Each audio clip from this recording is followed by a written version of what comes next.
Hi, everybody. Dennis Prager here with Otto. What's Otto doing? Licking the air. He's licking the air. That's exactly what he's doing. Hey, Otto. He's a very funny dog. There's no question about it. Bulldogs are a crack up. Everybody who owns one, are you allowed to say that, by the way, owns a dog? I think, no, according to the animal rights organizations, you cannot say you are your pet's owner. You are your pet's human companion. Just wanted you to know that. So he doesn't care, by the way. He's very happily owned. So hi, everybody. These are spontaneous, all of them. I take your questions after I open up with a few comments. I'm going to be very brief on the opening comments because 2 episodes ago, 2 episodes ago, 211, I spoke about fear. I have another thought about fear I just wanted to share. And it actually arose since then. It's not a thought I didn't mention then. It's a thought I hadn't thought of then. It hit me because I've been thinking about fear so much. That fear is arguably the strongest emotion humans have. I used to think it was either love or hate. And now I believe fear.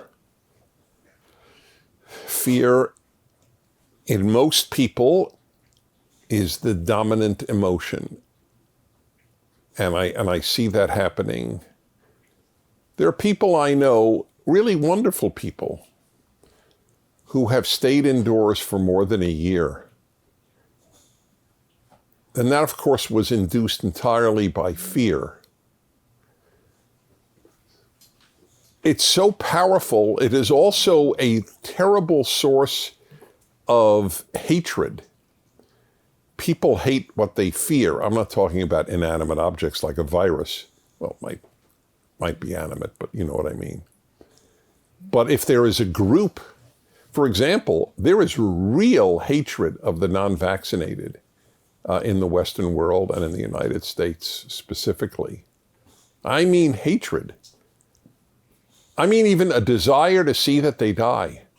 There are people who write comments on the internet that the non-vaccinated should not be treated in hospitals. They have chosen not to get vaccinated. Let them live with the consequences so that if they get really ill, let them die. Now, it's so interesting because these same people, if you asked, well, what about a person who kidnapped a little girl, tortured her to death? Should they be treated in the hospital if they're wounded by the police? Oh, of course. And then confront them. So you think if you torture a little kid to death, you deserve to be treated in a hospital, but if you didn't get a COVID vaccine, you don't.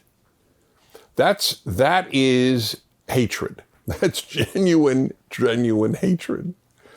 And it comes from fear. They'll kill me. Or they'll kill my grandmother. If my 5-year-old now is not vaccinated, kill me or somebody else, because everybody knows 5-year-olds are not dying of COVID. So they'll kill somebody.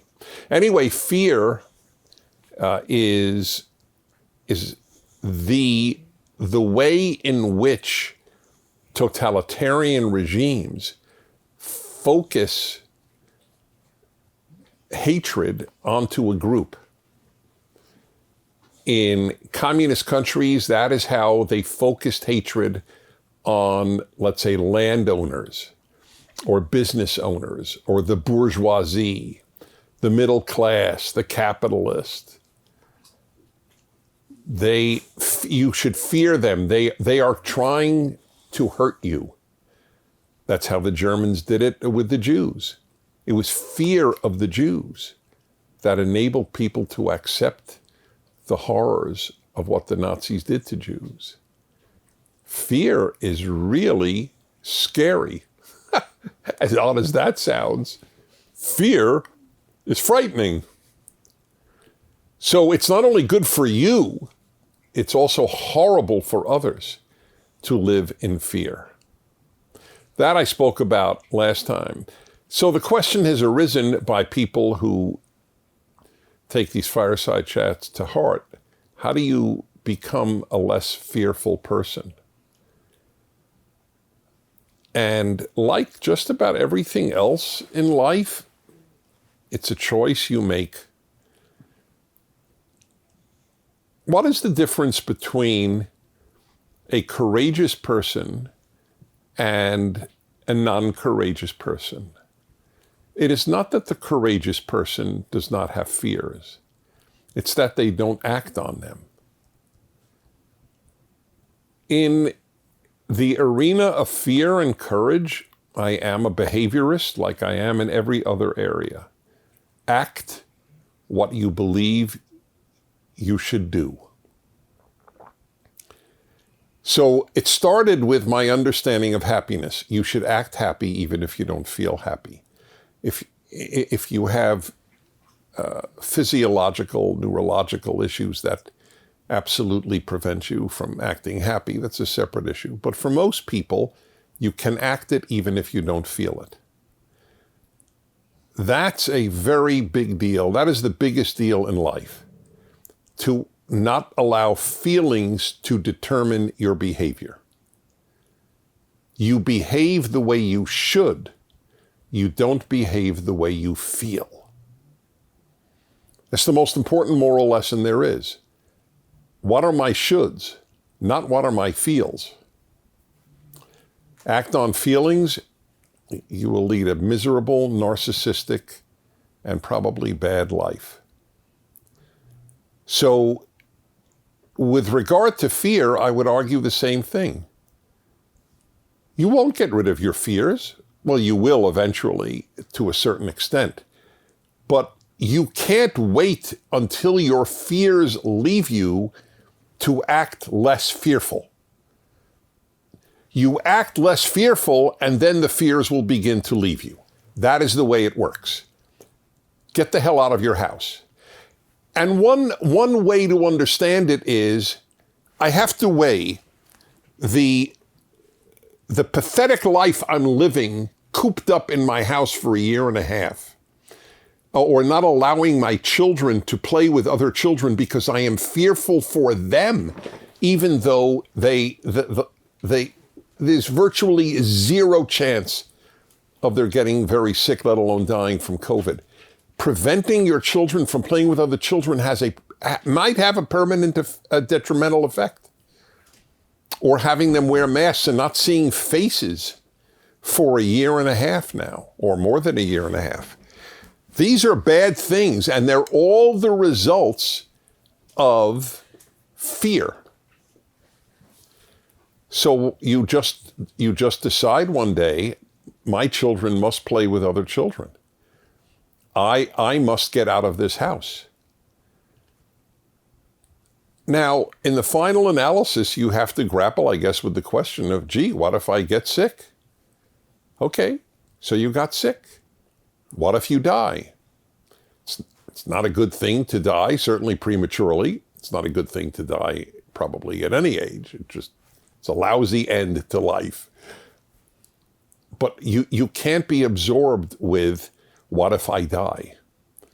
That can't be the animating question of a good life. As I said, and I've had this attitude my whole life. I adopted it, I think, as early as high school. I would like to live long, but it is more important to live fully. It is more important to live fully than to live long. That's really something important to remember. I have not led my life guided by the question, what if I die? If you do, you won't do anything. I would never have visited 130 countries. Some of them were dangerous. Now, I don't take silly risks, and I do wear seatbelts. I don't want to die, and certainly not for a stupid reason like not wearing a seatbelt. Anyway, that has no effect on the quality of my life. On the other hand, masks do have an effect on the quality, not just of your life, but of society's life. Not seeing people's faces for over a year and a half, we pay a price for that. People, I read all the time, what's the big difference? A little piece of material over your face. You have to be kidding. A piece of material over your face is a veil. People who wear veils, like in the Middle East, women who wear veils, many of us, certainly I, have said for years, it's dehumanizing. It's literally dehumanizing. The human is known by their face, not by their arm, not by their leg or stomach. You're known by your face. Hide your face, you hide you. I think it's awful not being able to see people's faces for this long. We are paying a real price, and kids are paying a worse price. Not seeing other kids' faces and not seeing adults' faces. Anyway, another time. It doesn't happen often, maybe 20 times out of 213. But I don't own him. That was a joke. I do own him, but I don't control him. That's what I want. Maybe he'll come back. So here it is. The decision is yours. Not will you stop. Don't ask, will I stop being frightened or stop being fearful? Ask, will I act on it? Will I act non-fearful even if I feel fearful? That's what you have to do on happiness and every other subject.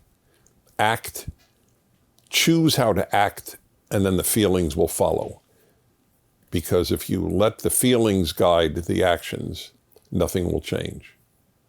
All right, it is time for your questions. Okay, here we go. Hi, Dennis. My name's Sophia. I am 18 years old. I'm from Ventura County, California. And my question for you is, when do you think that states like Texas and other very conservative states will follow in the footsteps of California and other leftist states? That is what we call a pessimistic question. That's funny. When do I think that they will follow? I don't see that happening. It depends. And look, it could happen. You know when it could happen? If enough Californians move to Texas. That's what they did. Californians did to Arizona. Californians did it to Washington and Oregon. So it might happen. It might happen to Texas. Texas is not a scared state. They're proud of the fact that they don't operate on fear. Just to tie it into what we said earlier. All right, that was quick. All right, Jenna, 46 years old, El Segundo, California. Hi, Snoopy, Otto, and Dennis. Thank you. Snoopy's not here, but Otto just... It's so funny. Like, did he go out to get a drink?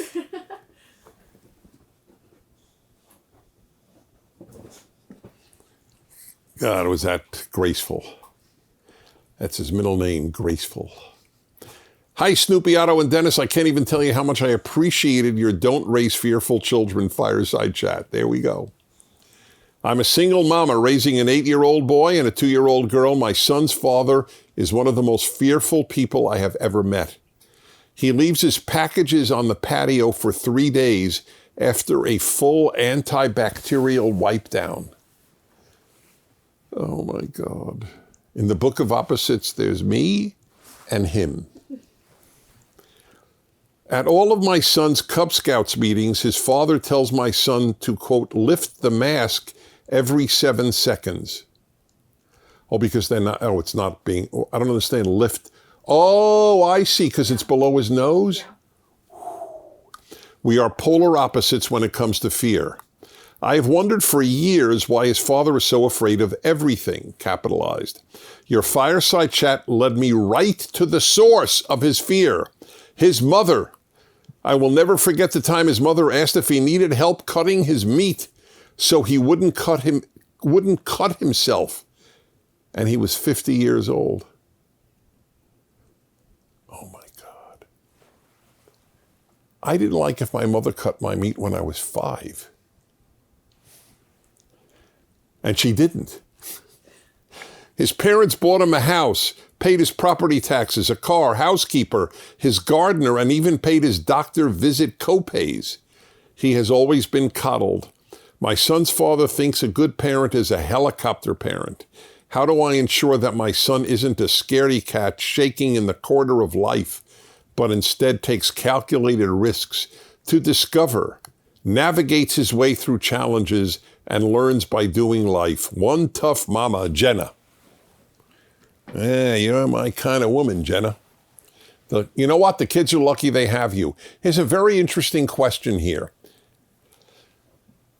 Can a healthy parent compensate for an unhealthy parent?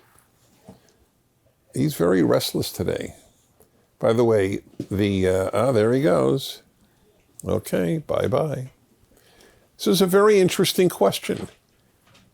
Can a healthy parent compensate for an unhealthy parent, or does the unhealthy parent overcome the health of the healthy parent?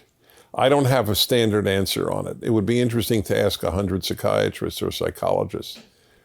I don't know, or just 100 people who had both. My sense is that the healthy parent has that advantage. I think you can undo your scaredy cat husband. So that's the good news. You just continue without necessarily bad-mouthing him. I don't think parents should bad-mouth another parent, even after divorce. But just say, look, that's not my attitude toward life. Go out there and conquer the world. Samantha, 33, Portland, Oregon. Hi, Dennis, and hello to the usual suspects. That's you guys. I recently started listening to your Fireside chats and PragerU videos. I wish I had known about them in college. Let's see, she's 33. She was in college 10 years ago. We weren't in existence. So you can drop the regret. I wish I had known about them in college so I could better and more confidently defend my position. Though PragerU started about halfway through my years there. Oh, all right. Good. I was thinking the other day about men versus women and wondered your thoughts on the idea that women use their words as weapons. Extreme feminism tries to portray women as less violent than men. I agree women are less prone to react physically to a situation, but this is in part because we tend to wound with words. It is not because women are more moral than men. This is the assumption in statements such as, if women were in charge, there would be no more war, thank you. Well, you're a quality woman, because the trick is to be able to be objective about your own sex, your own group, your own religion, your own anything. And you are. That is exactly right. So here's my theory. There are as many awful women as awful men. There are as many wonderful women as wonderful men, and vice versa, obviously. That is a very, very deep belief of mine. But they express their characteristics in different ways. Women's awfulness comes in its direction.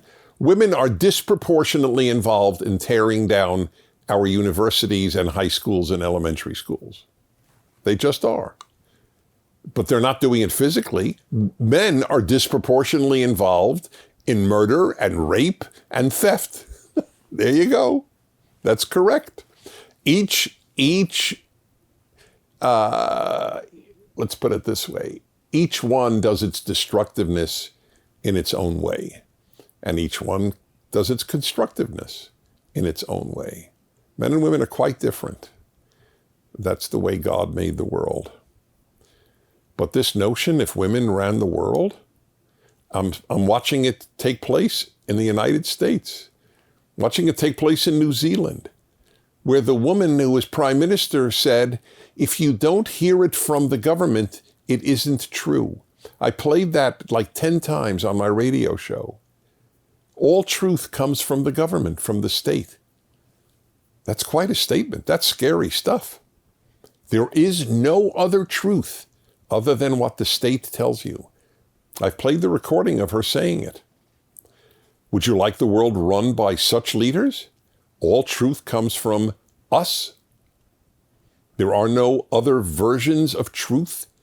There are no dissent is admirable. Okay, that was a good question, and I salute you. Stephen, 38, Plattsburgh, New York. Dear Dennis, I love the Fireside Chats. I await the release of new episodes every week. I am a white, privileged male seeking advice. I'm currently engaged to a woman I love deeply who immigrated to America and is now a citizen. Before Trump's presidency, political issues were never a hot topic within our nearly 8-year relationship. However, these issues continued to the point I decided I was not ready to marry. COVID also made it difficult. She is a strong, opinionated woman with a great heart. I've attempted many different suggestions from friends, family, Google to no avail. What would you do in my shoes? Don't hold back, please. Okay, I won't hold back. Find somebody else. If you're already married, I have different suggestions to people on how to work out very big differences, whether it's COVID or politics. But if you're not yet married, why would you want to enter a marriage with such huge differences? Marriage inevitably has its own challenges just because of life. Why would you want to add, we don't share some very basic values? As I said, had you been married, and especially if you had a child, I would give different advice. I would say, for example, don't talk politics. Why invite a fight? But obviously you're suppressing a big part of yourself if you don't talk about those things. But it's worth suppressing that part of yourself to keep a marriage happy. But you're not married. So what's I don't even know what the question is. I know what the question is. You love her. And that's powerful. But now, as like every time in life, you have to be guided by your mind, not your heart. Victor, 39, Timișoara, Romania. Hello, Dennis, team, and furry friends. Cool. Firstly, thank you so much for helping us be better and happier people. Me and my significant other drive every weekend to visit my parents and her grandmother of 94 years old, and Sunday is always Fireside Chats Day on our way back home. My secular upbringing makes me struggle to understand why marriage is so important. I'm very in love with my best friend of more than 20 years, 10 of which we spend together, or have spent together. How can a piece of paper make our relationship more than it is right now, other than in legal ways, of course? Much love from Romania. Well, love to you in Romania. I gave 2 speeches in Romania a few years ago. Had a great time. Really great time. So, this I hear a lot. Why get married? We love each other. We're committed to each other. It's just a piece of paper. So I turned the question around 180 degrees. If it's just a piece of paper, why not do it? You don't believe it's just a piece of paper. If you did, okay, why not? So here are a few basic arguments. There's no comparison between calling your significant other my girlfriend or my partner versus my wife. It's a different world. The day you say my wife, everything changes. Hopefully for the better, but not even necessarily better or worse, just changes. That's serious. That's an announcement to society that we have committed to each other in every way, yes, including legally, formally, if you wish. You are no longer her boyfriend, you're her husband. It's a big deal. Ask anybody who has made the change after being together more than, let's say, 5 years. From girlfriend to wife, boyfriend to husband. They will tell you how different that is. And if you want children, you owe it to them to be married. That is your official statement. Mommy and daddy are also husband and wife. That's a bond that is different from boyfriend and girlfriend. So now you're right. The religious world is much more pro-marriage than the secular world. You probably heard that here. And that's one of the many differences between secularism and religious life. So it's an argument for a religious life, but you don't have to be religious to get married, obviously. But it is a huge difference. It's not just a piece of paper. It's like saying, I know how to drive. A license is just a piece of paper. But getting a driver's license is an official statement of your ability to drive. A lot of people know how to drive without that official statement. But we need official statements. It's better for you, better for her, and better for society. We don't think anymore what's good for society. That question has sort of died. But that is one of the reasons for people to get married.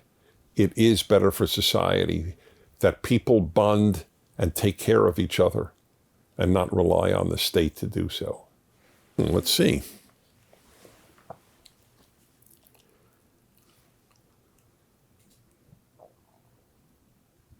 Oh boy. All right, here's a depressing one to end with. Liz, 30 years old, Jerusalem, Israel. I'm an Orthodox Jew, and you would think being religious has me covered. Maybe it would be enough if I didn't deal with chronic depression, but as it is, I don't see much of meaning to life, and I wish I had never been born. How can I find my meaning or just any meaning to help me in the more difficult days? I do think it's important to add, I'm not in any danger of self-harm, just deep misery. Thank you. I love your fireside chats, by the way. Well, my heart goes out to you. You're 30 and you wish you hadn't been born. I can't say that I've met many people who wish they hadn't been born.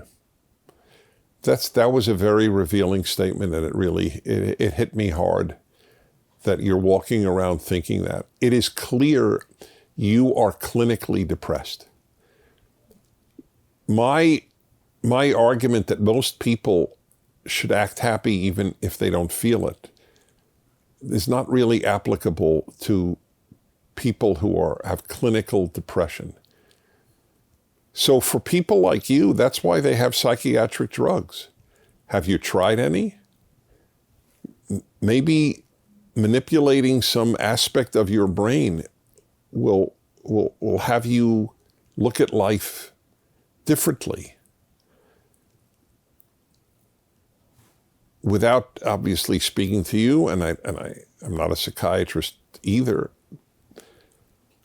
I certainly can't provide you the answer. But I do think you didn't mention you had looked into psychiatric drugs, and there's no shame in taking them. Taking a psychiatric drug is no more shameful, if you need it, than getting a cast for a broken arm. You need it. You shouldn't feel this way. No one should feel this way, that you wish you hadn't been born and you're that depressed. There are so many reasons to live. There are so many things that give healthy people meaning. Friends and relatives, marriage and children, if you have that, and hobbies and interests and passions and music. I mean, the list is endless, and none of them seem to work for you. That's clinical depression, and you must treat it as such. I would be interested in hearing from you again. אני מאחל לך Hatzlacha. I wish you success. Okay, y'all. Great to be with you. I'm Dennis Prager. On behalf of Otto, I was just saying Snoopy, but he's not here. On behalf of Otto, thanks for watching. Oh, Otto's not here either. On behalf of me and Megan, who is officially producer. Yes. Boy, did she earn that. They didn't rush in giving you that title, but you've earned it. See you next week. Thank you for watching this video. To keep PragerU videos free, please consider making a tax-deductible donation.